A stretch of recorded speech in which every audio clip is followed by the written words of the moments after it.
Alright, wanted to make this quick video to show you a quick and easy fix for a cracked or broken firebox, assuming yours isn't in many pieces.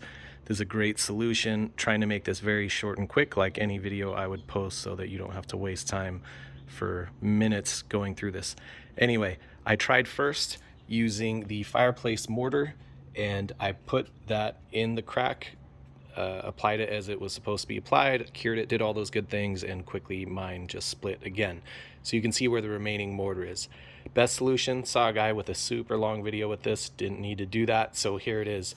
You drill a few holes, use any bit that you want. I used a mortar bit, that's probably the best, but everybody's afraid of cracking these things. I don't think you need to worry about it. It was easy. Don't worry about pressure speed, just press the button and go.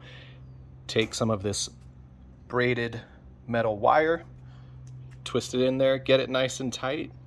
You do want to leave some extra room for expansion contraction as it heats up.